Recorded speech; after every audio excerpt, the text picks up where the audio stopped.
Good morning. Welcome to the Baker Institute Energy Forum. I'm Amy Myers-Jaffe. I direct the program here for energy research and coordinate events like this. I have to congratulate my staff. They put together this event while I was on holiday. And so I'm glad to see you all here because it shows it's a testament to how well they do their jobs.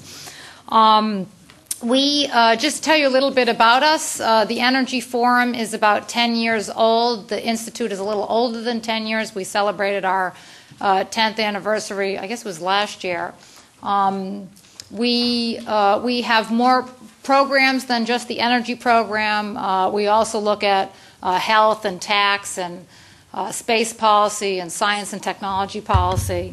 But the energy program is our oldest and largest program. It is supported by industry. We take pride in that. The mission of the Baker Institute, to put it in the sort of elegant words of James Baker, was to bring together the world of action with the world of ideas. And we feel our energy program has really done that by bringing together perspectives on the kind of energy challenges we face ahead of us in the 21st century. So the Energy Forum is our crown jewels of programs, and we're really looking forward to this morning's program. It's particularly meaningful for me because when I first started writing about oil and gas with Barbara Shook, who's here today, we go back longer than I'll mention because we're ladies and we don't want any of you to know how old we are. We both began as members of the U.S. Association for Energy Economics, and we've enjoyed these many years of participating in their program. So it's really a pleasure for me today to co-host this event with them. And I'm going to not take up any more time because we have a great presentation on hand. So I'm going to introduce Skip York, who is the Vice President of the Houston chapter of the USAEE, and in his day job, he is the principal for petroleum and energy practice at CRA International, which is a strategic consulting firm. Skip? This year marks the 56th anniversary of the BP Statistical Review, and I was talking to Mark a little bit earlier, and based on the schedule he's been running the last couple of weeks, he told me that he feels like he's edited all 56 of them, and all of them in the last 2 weeks. The review is widely regarded as for its high quality, objective, and most importantly, I think, from a global energy perspective, the consistency of the data, so that you can do apples to apples comparisons across fuels and across countries.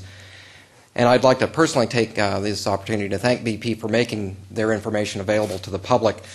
The review is widely used not just within the energy industry, but also within the media, academia, governments, and even occasionally a consultant. Mark Finley is the head of economic analysis for BP, and he's currently in the London office, migrating back to Washington in the near future, which is good news for those of us on this side of the pond. He's responsible for BP's coverage of global energy markets, and as well as is responsible for generating the annual statistical review. Prior to being in London, Mark was in Washington, and he's returning back to his roots. He has more than 20 years' experience in the area of energy and economics on a global basis, and he's pretty well educated. He's a Phi Beta Kappa graduate from the University of Michigan in economics. He holds graduate degrees from Northwestern and from George Washington University in economics and finance. So as a fellow economist, I can say 2 out of 3 isn't bad. Mark also has a delightful family with 2 daughters that he's greatly proud of, and looking very much forward to spending some time with them after he finishes this roadshow that he's been doing for BP and for our benefit. So without any further ado, I'd like to invite Mark Finley to come and share his work.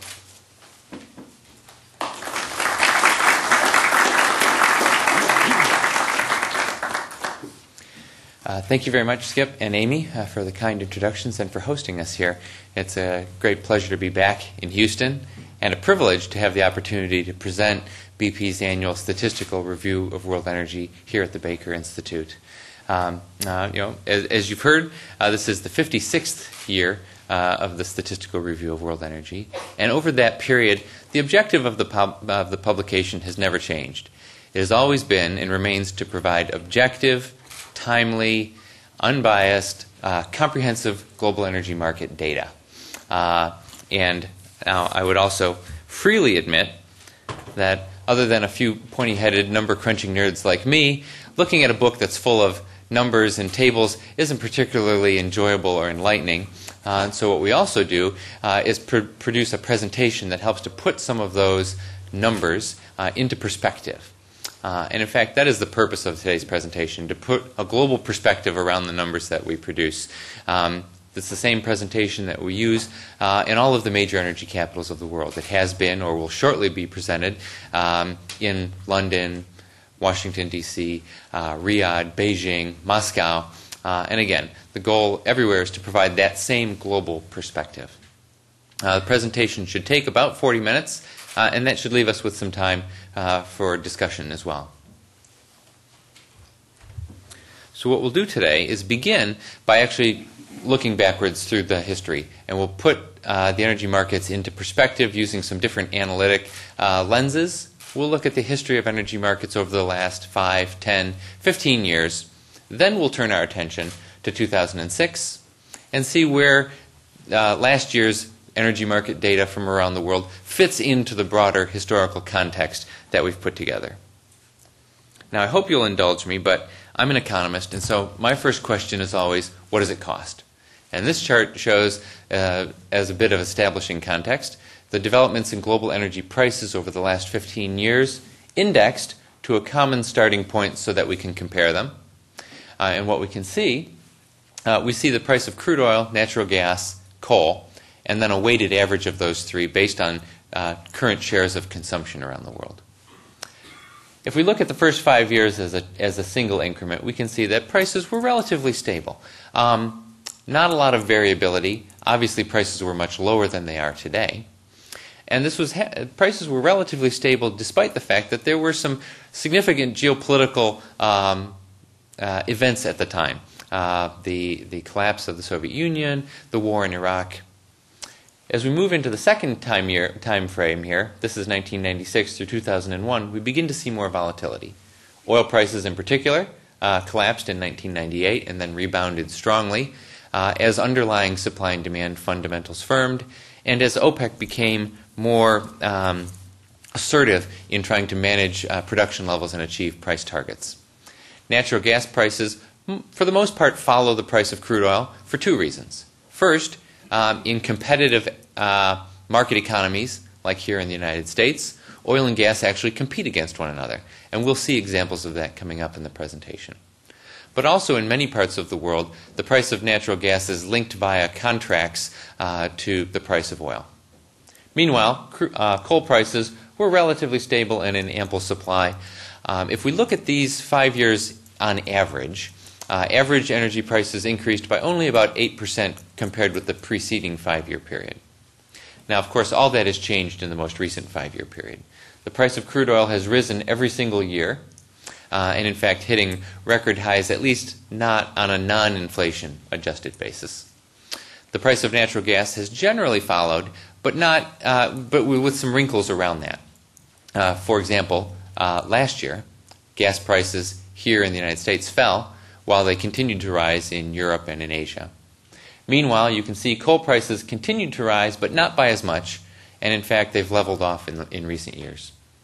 If we look at this 5-year increment as an aggregate and compare it with the preceding 5 years, the price of crude oil has more than doubled. The price of natural gas has risen by about 75%, and the price of coal has risen by a bit less than 50%. Now, the next bit of historical perspective is to look at changes in the consumption growth for energy around the world. And that's shown on this chart. What we do is look at annual average growth for the period 1996 through 2001, and then for the most recent 5-year period. Where it's appropriate, we show what the picture looks like if you exclude China from the mix. The reason why we do that is because Chinese energy consumption has grown very rapidly, especially in recent years, and it affects the global picture. In fact, China alone has accounted for nearly half of the world's energy consumption growth over the last 5 years. For the purposes of this slide, however, it's fair to say that the story is more or less the same whether you include China or exclude it. And the story is that the growth of energy consumption has accelerated around the world in the last 5 years. In fact, at a global average, it's been 3 times as fast as it was in the preceding 5-year period. All of this acceleration has taken place outside the mature industrial market economies of the OECD. And again, if we look at it on a fuel-by-fuel basis, remember that oil was the fossil fuel that had the biggest price increase, and we see the least change in average annual demand growth. On the other hand, coal was the fuel with the relatively lowest price changes, and we've seen the most rapid acceleration. You can also see, especially in coal, the impact of the China effect. China's domestic energy economy is predominantly coal-based. In fact, coal accounts for about 70% of total Chinese energy consumption. And you can, again, really see the impact there. Now, as an economist, I usually don't like to hear prices went up and demand went up together. I think actually the point is that it suggests that the relationship is the other way around. Something else is causing demand growth to accelerate. And in the face of accelerating demand growth, prices have been pulled up. So what's that something else? Well, again, forgive me, I'm an economist, I have my biases, and my bias is to start with looking at what the world's economy is doing. And in fact, world economic growth has accelerated. As shown on this chart, average economic growth over the last 5 years has been about 4.5% annually. In fact, for a 5-year average, that's the strongest economic growth that the world has seen since the mid-1960s. And again, note that all of that acceleration has taken place outside of the OECD economies. Now, another way to think about this is to look at specifically the relationship between energy consumption growth and economic growth. And that's what's shown in this chart. Economists will use the phrase elasticity, but again, the concept is just what's the relationship between how fast do the inputs grow and how fast does the output grow. Anything less than 1 means that the world is becoming relatively less intensive in the way it uses energy. And that's been the case for the world's energy system, by and large, for as far back as we can have data and track it. And it is still the case. However, you can see that something has changed in the relationship between energy consumption and economic growth. Relative to previous periods, the rate of improvement in the world's intensity of energy use to produce economic output has changed. And again, all of that change has taken place outside of the industrialized economies of the OECD. It's also worth noting, again, on the fuel-by-fuel basis, we can see that all of that acceleration has taken place, or most of it has taken place in the form of coal. There's been absolutely no change in the relationship between oil demand growth and economic growth around the world. Now, some of this change can be explained by long-term shifts, structural changes in the world's economy. The world's heavy energy-intensive industrial activity is moving from these countries to these countries. That can help to explain some of this change in the relationship. But I think it's also fair to note that these are the market economies of the world. These are the places where price changes are most efficiently transmitted through to end users, and also the places where the economies have the most flexibility to adjust in the face of changing relative input prices. And in fact, we will come back to this theme about price responsiveness throughout the conversation today. In summarizing this bit of the historical context, part of the acceleration in the world's energy consumption can be explained by stronger economic growth, but not all of it. Something more fundamental seems to be happening. The world is becoming relatively more intensive in the way it uses energy relative to previous periods. And all of that change has taken place outside of the OECD. And all of that change has taken place outside of oil. Again, the changes have been concentrated on the fuels that have seen relatively the least price increases. The next bit of historical context is to examine market share, and that's what's shown in this chart. I'm going to focus on the period since 1985. And those of you who've seen the statistical review presentation in the past will recognize this chart because we use it a lot. The story for most of the last 20 years has actually been pretty predictable. Oil has a monopoly in the transportation sector and had a market share pretty reliably in the high 30% range. Meanwhile, coal was generally losing market share in the static sector, especially power generation, to natural gas. Nuclear power was no longer rising rapidly. It and hydro had a market share of about 6% each. However, as you can see, those lines have become a little bit more unpredictable over the last couple of years. As we've discussed, the cheap fuel has been growing rapidly, and in fact, coal has been gaining market share at a global level.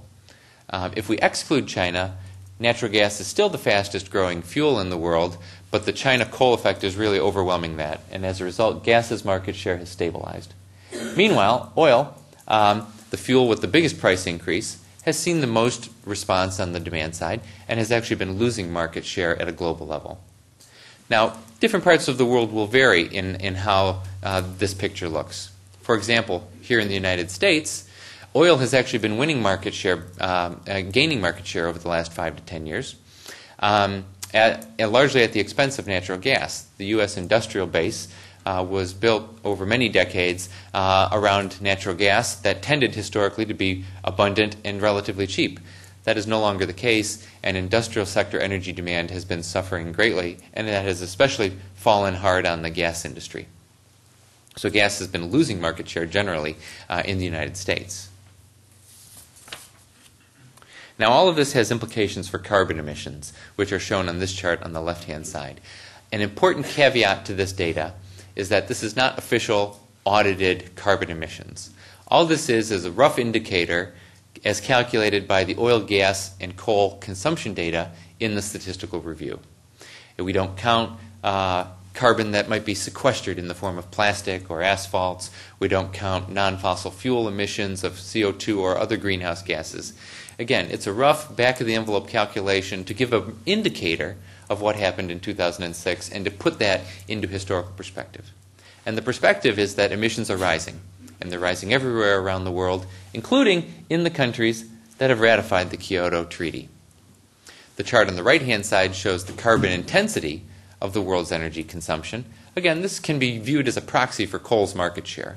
And we can see at a global level, the carbon intensity of the world's energy consumption has declined for several decades. However, began to level out in the late 1990s and has actually been increasing since then. We can see that OECD carbon intensity has leveled off.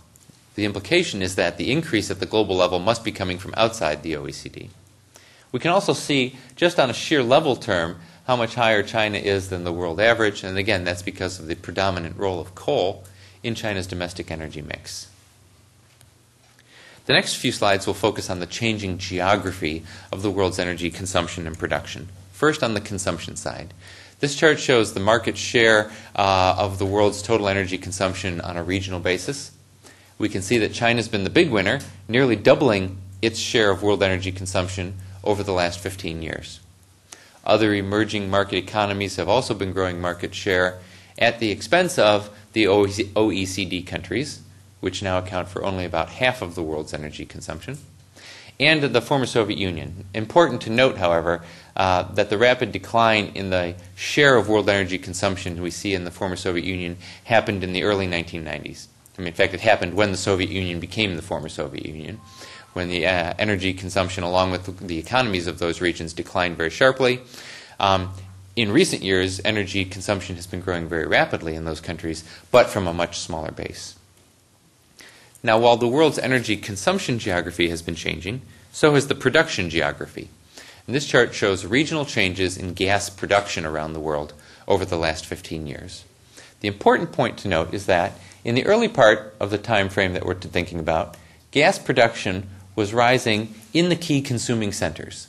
And that is no longer the case. North American production has been declining on average over the last 5 years. European production has flattened out.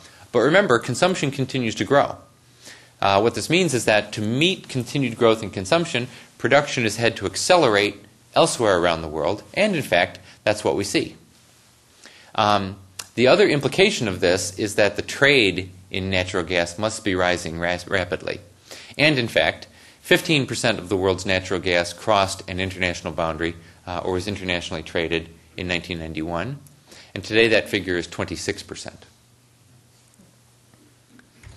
The geography of oil production is also changing. As we discussed, we look at the OECD mature economies here, and we can see that production plateaued in the 1990s and has since begun to decline. U.S. production, of course, has been declining for decades, but in recent years that has been joined by declining production in the UK, Norway, and Mexico. Overall production outside of OPEC continues to rise, however. The decline in the OECD has been offset by strong growth in the former Soviet Union and continued growth elsewhere outside of OPEC. Now, OPEC production has been generally increasing over this period, and you can see the volatility from year to year depending on where the group is in its efforts to manage production and achieve its price targets. It's important to note, however, that OPEC's market share hasn't really changed that much. In 1996, OPEC produced 41% of the world's oil. In 2006, it produced 42% of the world's oil.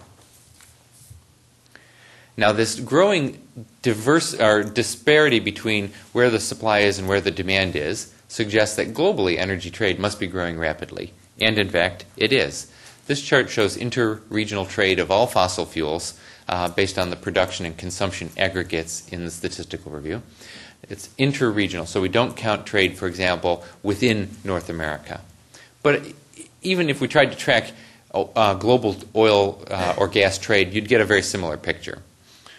What the chart shows is that if you're above zero on this line, you are a net exporting region, and if you're below zero, you're a net importing region. Several points here. First, all of the exporting regions are growing over time, their exports. All of the importing regions are importing more over time. About 70% of this internationally traded energy is crude oil or refined products. About 20% is natural gas, and about 10% is coal. Not only is coal bulky and more expensive to move around the world, it's also true that the world's coal reserves are more closely located with consuming centers than is the case for gas or oil. It's also important to note that the growth in trade has been very strong for 25 years running. The average growth in energy trade has been twice as fast as the underlying growth in consumption or production. Again, reflecting this growing mismatch between where the consumption is and where the production is. Now, some people will look at this chart and say, ooh, growing import dependence, I'm not comfortable with that. We would argue that the growing energy trade and the growing depth and liquidity and flexibility of the world's energy markets have actually served the interests of both consumers and producers in recent years. Producers, of course, benefit from higher export volumes and recently from higher prices. Consumers, while paying higher prices, benefit from continued access to reliable energy supplies even as their own domestic production has been declining. In fact, we would argue that the cause of energy security is well served by the depth, liquidity, and flexibility of the global energy markets. That said, it's also fair to note that rising prices, rising carbon emissions, rising trade are contrary to the stated policy objectives of many countries around the world. Now, having established some historical context, let's turn to the experience from 2006 and see how it fits in with the pattern. I think there's some seats if you'd like to come in and join us. Which side of the line is Central and South America? I can't tell from back here. Are they on the export or import side? Exporters. Exporters. Thank you. Sure. Again, looking at 2006, the starting point is always how's the economy doing? And the economy had a great year in 2006. Globally, the economy grew by 5.3% on the basis of looking at purchasing power parity, by the way. That's the strongest economic growth since 1973. The chart on the right shows that every region of the world experienced above average economic growth last year. Now, there is some there's consistency with our historical picture in one regard, and that is that most of this growth took place outside the OECD countries. In fact, China by itself contributed 30% of the world's economic growth last year, and that's a bigger share than the US, the EU, and Japan combined. Now, we are starting to see, however, some differences creeping into the data. This chart takes us back to that relationship between economic growth and energy demand growth. And remember, we had said before that this relationship had accelerated in the most recent 5-year period. We certainly see that at play in the early part of this period, when the growth in energy consumption almost matched the growth in the world's economy 1-for-1. However, as fossil fuel prices have continued to increase, we can see that relationship weakening again. And in fact, last year, global energy consumption grew by 2.4%. That's a bit above the 10-year average, but not as strong as you would have expected given how strong the world's economy was. And by the way, the world's economy accelerated and the world's energy consumption decelerated last year. So something else is going on. And again, we'll keep coming back to this price theme. This next chart shows the progression of the growth in world energy consumption over the last 5 years and slices it 2 different ways. On the left-hand side, we can see it on a regional basis. On the right-hand side, we see it on a fuel-by-fuel basis. We can see the slowdown globally across the board in the last couple of years. Note the dramatic deceleration of OECD energy consumption. In fact, OECD energy consumption declined last year. But it's not the only place where growth has slowed. In fact, it's slowed in China, and it's slowed everywhere else in the world as well. On a fuel-by-fuel basis, every fuel that we track in the statistical review slowed last year, with the exception of nuclear power, and that really doesn't respond to year-to-year price changes. The fuel with the biggest slowdown was the fuel with the biggest price increases, oil. And in fact, the next chart breaks out just the 2006 experience on a fuel-by-fuel basis. And then the inset shows the price changes for the respective fuels. Note that coal, once again, is the fastest growing fuel in the world and had the weakest relative prices. Oil was the weakest fuel in the world and had the strongest relative prices. This next chart on the left-hand side once again examines that relationship between economic growth and energy consumption growth. On the right-hand side, we see the relationship between carbon emissions and energy consumption. And it's still going the wrong way. Carbon emissions are still growing faster than overall energy consumption, again, because of the strength of coal. And all of that acceleration in carbon beyond the rate of energy consumption has taken place, again, in aggregate, outside of the OECD. What we'll do next is we'll look through developments on a fuel-by-fuel basis for 2006, beginning with the oil market, a story with which many of you, I'm sure, are well familiar. Oil prices began the year around $60 a barrel and ended the year around $60 a barrel, but it was a wild ride in between. Average prices for the year were about $66 a barrel. That's on the basis of quoting WTI, the U.S. benchmark. Prices rose by about $17 a barrel, and we can see or 17% rather. I'm sorry. Hitting another record high, at least on a non-inflation adjusted basis. If we adjust for inflation, prices on average are still below the peaks that we saw in the late 70s and early 1980s. Prices rose fairly steadily over the course of the year, peaking around August 7th here in the United States. And it's worth remembering what was going on in the world at that time. First, we had a backdrop of very low OPEC surplus capacity, continued volatility of Iraqi supplies, the ongoing disruption of supplies in Nigeria. Then in the summertime, we had the Iranian nuclear standoff was on the front pages of the papers, fighting in Lebanon, and fears that it would spill over into a broader regional war. We had the closure of the Prudhoe Bay oil field, and we also had concerns about the upcoming hurricane season and risks to supply from that. Now, I don't know about you, but if I'm worried about something, I want to find an insurance policy, and this chart shows where consumers went for insurance last year. It's the progression of oil inventories in 2006 relative to the historical range. And when all this was hitting the fan last summer, oil inventories rose strongly. In fact, by September, they were 120 million barrels higher than the previous high end of the historical range. And in any event, the world moves on. Iran went off the front pages of the paper. There was a ceasefire in Lebanon. Prudhoe Bay production was restored. And the hurricane season, thankfully, was a non-event. The price of oil fell by about $20 a barrel in the space of 7 weeks, at which point OPEC intervened with its first round of production cuts in nearly 2 years. And as you can see, inventories began to drift back towards the historical range. In January of this year, we had a very warm winter, which depressed oil demand. Oil prices briefly dipped toward $50 a barrel, and OPEC announced a second round of production cuts. And since then, inventories have returned to the historical range, and prices have resumed, continued to increase. The screen this morning put WTI around $68 per barrel.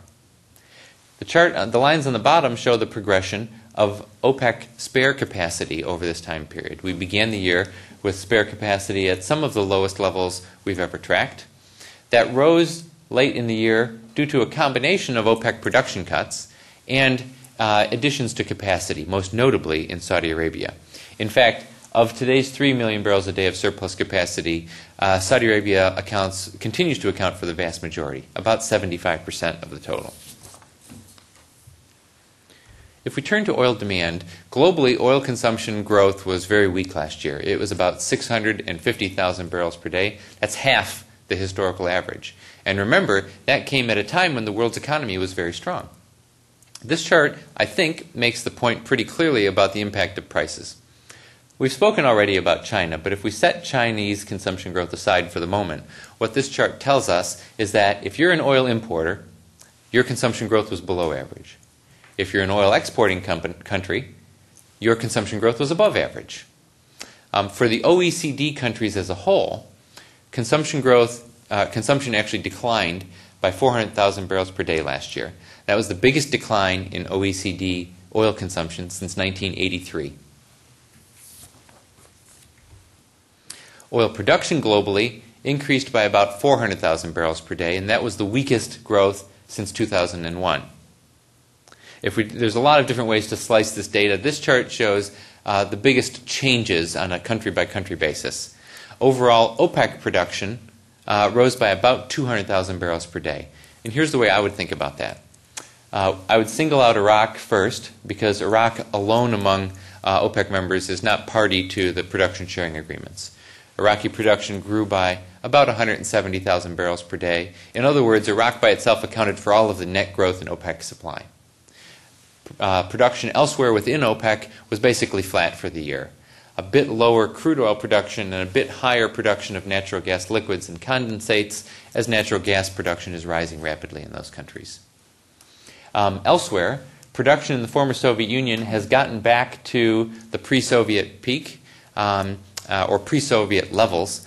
The growth in Russian supply has moderated in recent years, but we're now seeing the growth of production elsewhere in Central Asia ramp up, especially in Azerbaijan. Meanwhile, production in the OECD continues to decline, falling by about 400,000 barrels per day last year. Declines in the UK and Norway were partly offset by continued strong growth of the Canadian oil sands, where production rose by 15%.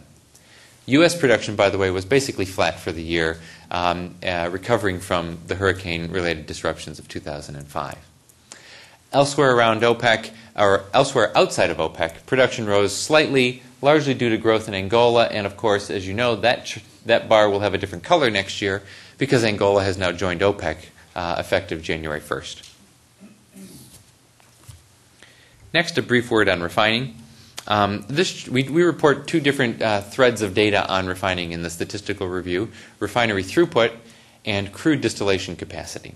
This chart shows the annual changes in refining throughput around the world. Actually, kind of looks like the consumption picture, if you ask me, and that's not surprising. However, I think it's fair to say that the world's refining system continues to show signs of constraints.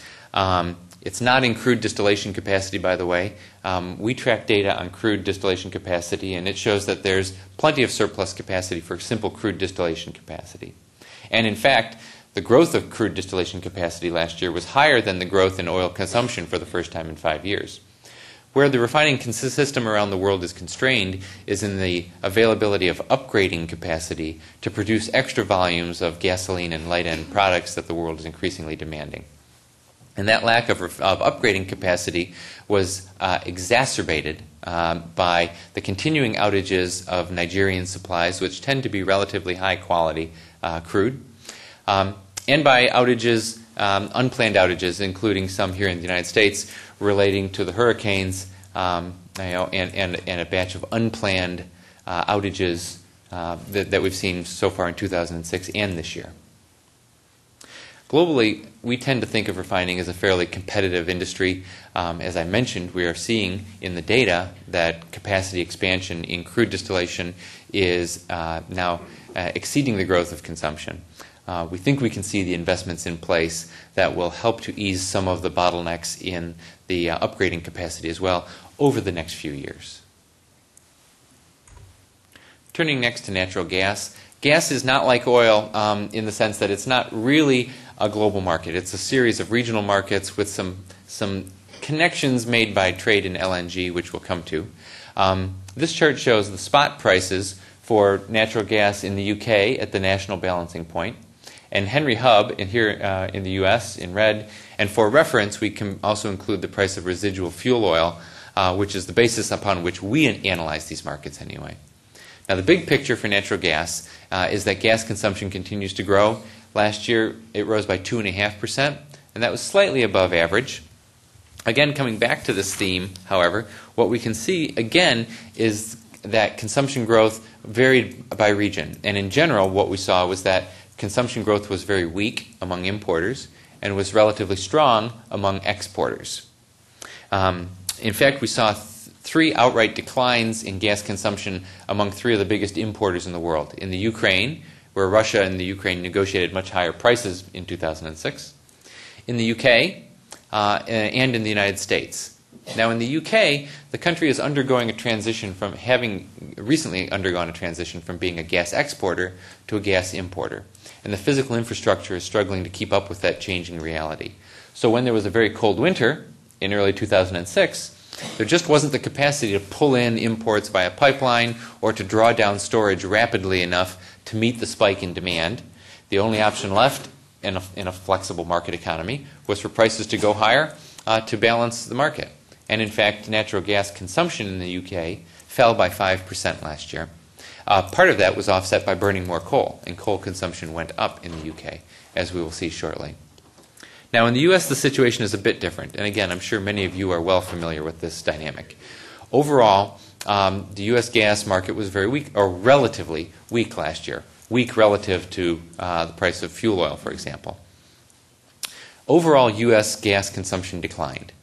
Partly this was warm weather. But more importantly, it was this continuing decline in US industrial sector gas use that we already talked about. At the same time, domestic production was rising. The U.S. rig count on average rose by 17% last year, the gas rig count. The upshot of that combination of factors was that inventories were very full, and prices, as you can see on this chart, spent most of the year below parity with residual fuel oil, which brings us to the next slide, which demonstrates the impact of inter-fuel competition here in the United States.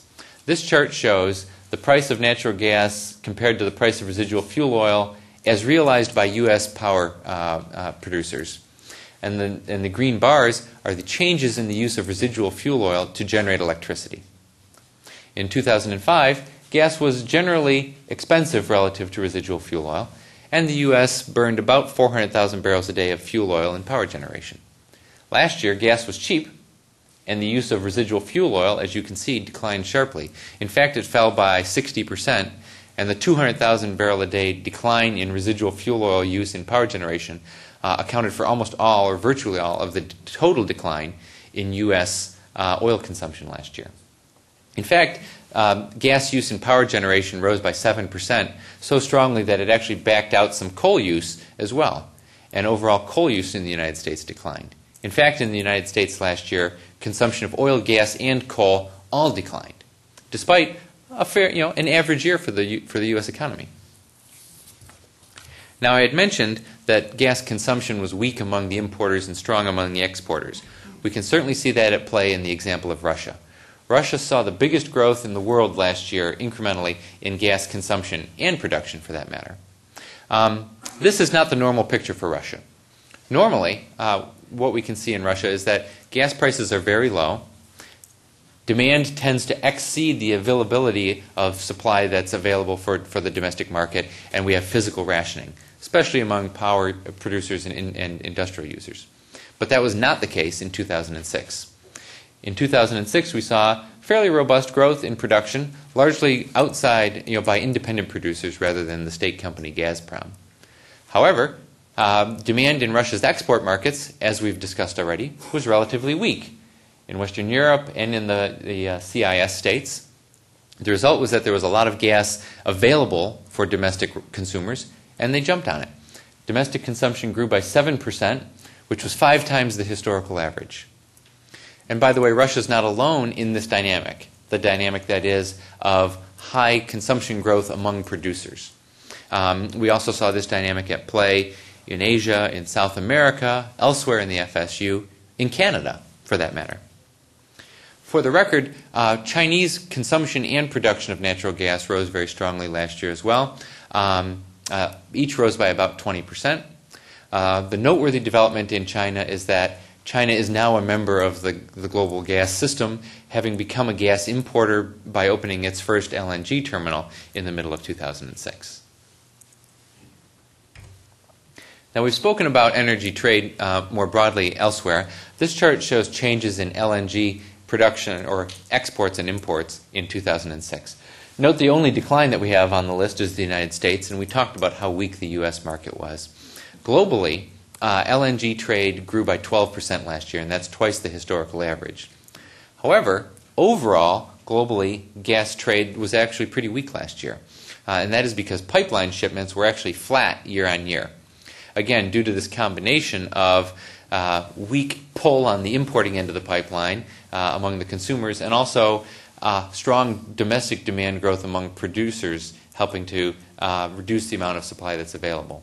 Again, globally, pipeline shipments were completely flat, and we saw particular weakness in Russian pipeline exports and in Canadian pipeline exports. If we turn to coal, we've said it, but it's worth repeating. Coal was the fastest growing fuel in the world last year. China, by itself, as we've discussed, accounted for nearly 3/4 of all of the growth in coal consumption in the world. And the numbers are staggering. I mean, the growth of coal-fired electricity generating capacity last year was 25%. Steel output rose by 20%. But it's not just China where coal consumption is rising. As you can see, consumption is rising elsewhere around the world as well.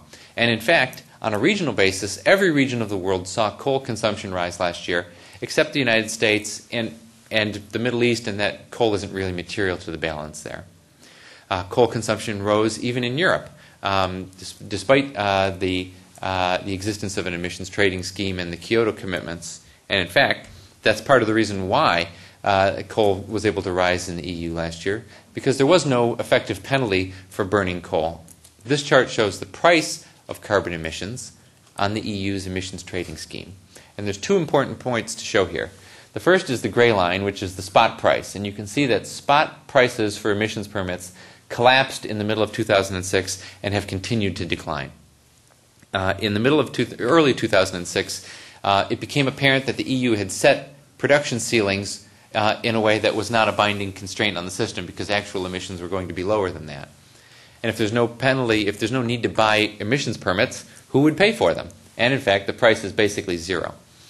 However, important data point number 2 is the red line, which is the futures price. Starting January 1st, 2008, the EU hits the reset button, and we go to a new phase of emissions permits. And what the red line shows is that at least the financial markets believe that the EU is credible when it says that it will in the future set these limits in a way that will be a binding constraint on the behavior of energy users.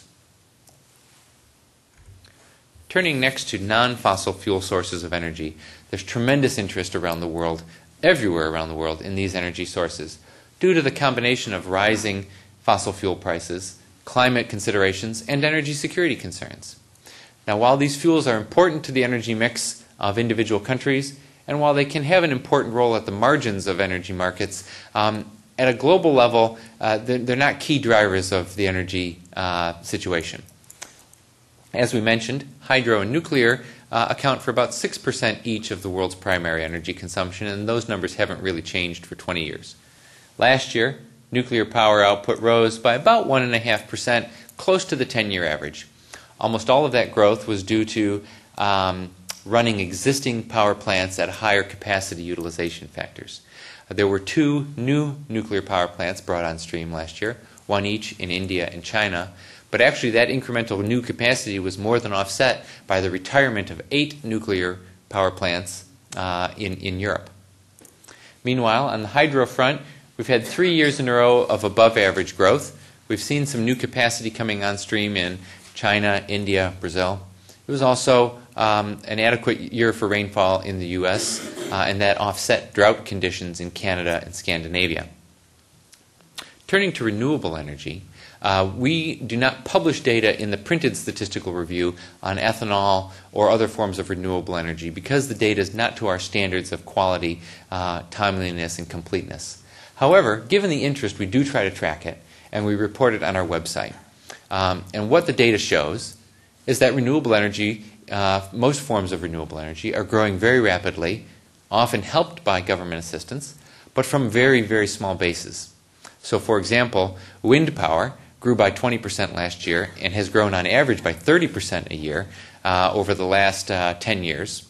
And yet it is estimated that wind only accounts for about 1% of the world's electricity output. Ethanol, which we show here, production of ethanol globally grew by 20%.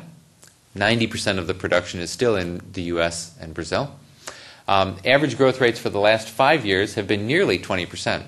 But on an energy content basis, ethanol is equivalent to only 0.5% of the world's oil consumption. Turning next to reserves, and a brief concluding word here. This chart shows the progression over time of national proved oil reserves as reported in the Statistical Review. Last year, reserves were just over 1.2 trillion barrels. That is sufficient to cover current production for more than 40 years. Last year, reserves dipped very slightly by 1 billion barrels. There were declines in the reserves reported in Mexico and Norway, and this was more than offset increases in Brazil and Russia. However, the important thing is that a lot of our data has significant lags in its reporting, and we don't have data for 2006 for a lot of countries, including here in the United States, by the way. So we tend to roll over last year's data. In that regard, the more important data point is last year's data point and how it's been revised. And what it's been revised is up by 9 billion barrels. And if we just look at 2005 and go backwards, reserves have increased for 15 years in a row. And again, the important point of this data set is to look at it over time. And the very clear picture that emerges is one of growing, not falling reserves over time. That is to say that the world replaces annual production with some form of new discoveries and extensions of existing resources as a very strong pattern over the time. And it's generally the case even if we only look at non-OPEC countries. This year we've also added an additional line above proved reserves for that portion of the Canadian oil sands which we don't already count as a proved reserve. In summary, looking at this data, we conclude that there is not a global constraint on oil resources. Individual countries or fields may see production peak and go into decline. But we think that the world, at a global basis, has the resource base to support higher levels of production for decades to come. And by the way, this is even more so the case for natural gas and coal. In the case of natural gas, reserves are sufficient to cover current production for about 60 years. And for coal, the ratio is more than 150 years. One concluding picture and a conclusion slide. This is a picture I'd like to leave you with. Again, on an indexed basis, what this chart shows is the growth in the world's economy, the growth of world's energy consumption in blue, and the growth of carbon emissions as qualified in red. And again, we see this gap grow over time between energy consumption and the world's economy, and that relationship just kind of goes stale and flattens, it just kind of stops improving after about 2001. Similarly, carbon emissions grow less rapidly than energy consumption until about 2001, and in fact, then we see the relationship go into reverse. So in conclusion, what can we say? Looking back into a bit of historical context, we can say that energy consumption growth around the world has accelerated. Now, partly this is driven by a stronger world economy, but there's something more fundamental to that. It's all happening outside of the OECD countries. It's happening especially in the case of coal, and it's happening despite higher prices. 2006, in the face of continued increases in fossil fuel prices, we do see some change in the relationship between economic growth and energy consumption growth. However, carbon emissions keep going, well, at least if you're worried about climate change, they're going in the wrong direction, both in terms of the level of emissions and in the carbon intensity of the world's energy use. Even there, however, I would say that there is some hopeful signs in this data. I hope you would agree by this point that we've demonstrated that the world's energy system does respond to changes in prices and changes in relative prices. And that gives us at least confidence to say that if there were to be a meaningful price of carbon, the world's energy system would take that into account as well. Thank you very much for your time and attention, and I think we have time for some questions and discussion.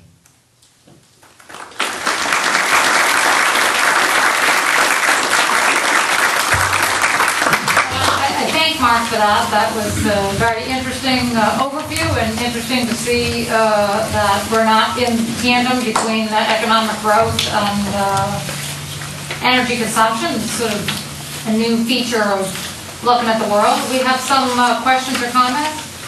I have a question precisely about that. Why is there a decoupling of energy growth or lack of growth in the economy? The question is, why is there a decoupling between that we've seen this year? Yes.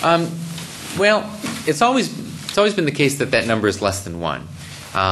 And in some ways, the number that we're seeing in 2006 is actually closer to that historical relationship than we had seen earlier on. I think the data shows pretty clearly that the OECD economies are more price responsive. And in fact, I think one of the dynamics that we can say here is that for most consumers, or many consumers in OECD countries, we're looking at saturation. It's not a matter of I'm going to buy a new car for the first time and start driving it, or I'm not. The economy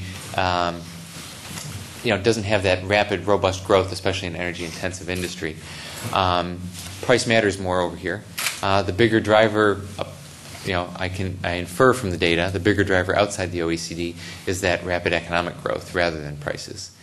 I don't know enough about how, to generalize outside the OECD to explain what role market prices or efforts to control prices plays in that data. I think it's fair to say that in the OECD countries, the markets are relatively more liberalized, and so the price changes show up more effectively for end users. Okay, can I ask two, please? As long as you said please. Okay. First one is your comparison of natural gas to residual fuel oil. Is that the high sulfur residual fuel oil or the low? I'm not sure. It's whatever is burned in power generation. Okay. So that would be what, 10? It's 1%. I mean, the reference price that we track tends to be 1% sulfur. 1%. Okay. Okay. And the second question was on refining upgrading capacity. It's going to increase. Do you think it will be overbuilt versus demand? Who knows? The fun thing about this business is how hard it is. I'd say history shows us that the refining industry overall tends to be cyclical.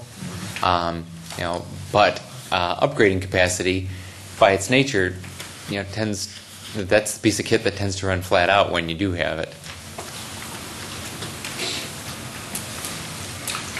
There was a time in Europe when they were mandating the shutting down of nuclear power plants, I think particularly in Germany, and maybe in the northern and Nordic countries. Have they stopped mandating the shutdown? Have they changed their policies? And what's going to happen to the nuclear in those countries where they had that concern? Yeah, good question. I think it's still unsettled. As far as I'm aware, I believe that Germany is still standing by its stated policy of working towards closing down its reactors, although I understand that it's under discussion there. The emergence of climate change as an issue has to some degree changed the tone of the discussion all over the world when it comes to nuclear power. However, this dynamic of retiring aging plants has to happen. Whether it happens for policy reasons or not. A lot of these aging reactors are nearing the end of their safe operating lives. Yeah, I'd like to ask a question. Because you've made these observations, and maybe the statistical review doesn't track this. Did you track any correlation or any kind of statistical between those countries that tax energy and those that don't, and whether that influenced the response that you present in terms of the differences between countries and consumption, economic growth relationships? I think the data it certainly suggests that the U.S. is one of the most price responsive places in the world. So, I mean, is that because of the relatively low tax burden, and so the changes in the price of the underlying fuel matter more? Is it because the energy economy is relatively more liberalized? I think that's harder to tease out, but I think the data is very clear. I mean, like I said, overall U.S. energy consumption fell, consumption of oil, gas, and coal fell. We see it. We see more responsiveness to price here than we can see elsewhere, based on the data in the review. I have another comment on this relationship between economic growth and consumption growth. I mean, part of it, as you say, is a response to higher prices.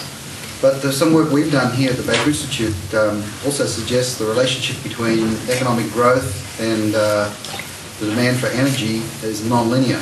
So economies will tend to go through a rapid ramp-up in the energy as the economic growth occurs, then later on that flattens out. So I was wondering if you looked at sort of where the economic growth is, at what level of GDP the economic growth is occurring. So part of the story here might be that the higher growth is occurring in countries where the current level of growth is lower, so they're in that accelerating part of the curve. And one way of doing that would be to perhaps look at the level, so where percentage growth at different levels of GDP. Yeah. We have looked at it. You're kind of describing this S-shaped curve of how energy consumption accelerates very dramatically when income reaches a certain threshold. Mm-hmm. I don't have any independent research on that, but I think what's interesting though is that even if we look at at some of these emerging market economies, you see very different patterns. I mean, India and China, very different models of economic development. And very different outcomes when it comes to energy demand. I mean, China has a market share of 16% of the world's energy consumption. India gets 4%. Economic growth in India has been very strong recently too, but it's not heavy industry based, and that's still the key driver in China.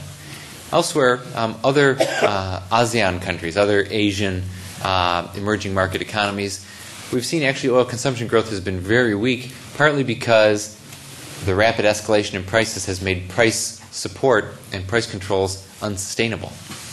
And so it really varies from country to country. The other dynamic, of course, which we discussed, is that we very clearly see in the data that it's good times for the economy and for energy consumption if you're a producer and an exporter.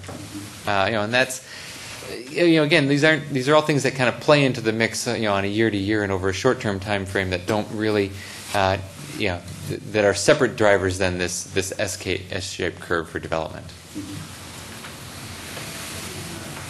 What can you infer about the future of the oil-gas price relationship, given the dynamics and the energy consumption around the world? Did everybody hear that? Hear the question? It was about what can we infer about the relationship between oil and gas prices? The price relationship. We see very clearly in the data that the two compete. And while it's not a one-to, you can't just track the price of oil versus the price of gas on a daily basis, I think the price of residual fuel oil and the price of distillate fuel oil tend to have their sticky points for where gas prices will move relative to oil prices. And you can see in the weekly U.S. Oil data releases, right away, if the price of gas gets away from the price of oil, you see it show up in resid and distillate use, depending on where the movement is. I hear stories that that's going away because a lot of the oil-fired power plants are old and need to be retired for clean air purposes. However, I think the market, the data shows that there's been an incentive to keep that capacity alive, and the data also shows very clearly that it's still there and still affecting the relationship. Somebody had a question about far end. I'm not sure I had a question as much as a comment, which is that your curve on energy intensity relative to GDP that shows an upward tilt over the last several years for all regions, not just for China, not just for the heavy industrial areas. That curve over history, I think, has declined largely because a greater share of global GDP has been attributed to services and non-heavy industry type activities. But more recently, those activities have accelerated the demand for electricity, and electricity is the fastest growing energy source for final users, for end users. And as a result, energy intensity relative to GDP may be still declining or at least flat on an end user basis, but because so much fuel used in power generation effectively is lost, that tilts the intensity curve up on primary intensity. Clearly, electricity is growing very rapidly, and that's one of the I think fundamental forces that play in energy markets over the last 50 years. I mean, just the growing electrification. And we're looking at primary energy. We do have electricity generation data in the online. Important though that the data, even the data that we're showing on primary energy, it's still below 1. It's still the case that energy consumption grows less rapidly than the world's economy as a general rule. And so even there, you do see the improvement year to year. It's just not as rapid as it used to be. And it's fair to say that it's important to also look at the role of electricity in that. Although I think that that's a long-term trend, and I'm not sure I could point to that as a key driver of the difference between one period and the other in this data set. I think when the coal share of electricity generation perked up last year, that it might have affected some of that intensity. How much of the decline in natural gas to the industrial sector in your data is from stop using natural gas as a feedstock, say for ammonia and petrochemicals and things of that nature because of the relative cost, and how much of it is just fuel switching? Don't know. I mean, clearly a big part of it has been just losing some of that gas-intensive, the fertilizers, the things that you mentioned, just offshoring. In that sense, it's just moving the gas consumption somewhere else in the world. Beyond that, I'm not sure. I'd have to dig through the data more. Okay, well, we have a little buffet for reception if we all want to stand around for a few more minutes and talk to Mark privately. I thank him for coming today. It's a very interesting and insightful presentation. I know my group, probably the wheels are spinning here thinking about what we're doing and how we could intersect your data with that. Just to let you know, Energy Forum is going to have a busy autumn.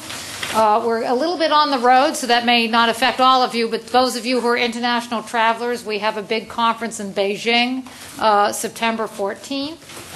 We are going to turn more intensely to this subject of North America gas and the linkage between crude oil and gas prices in the U.S.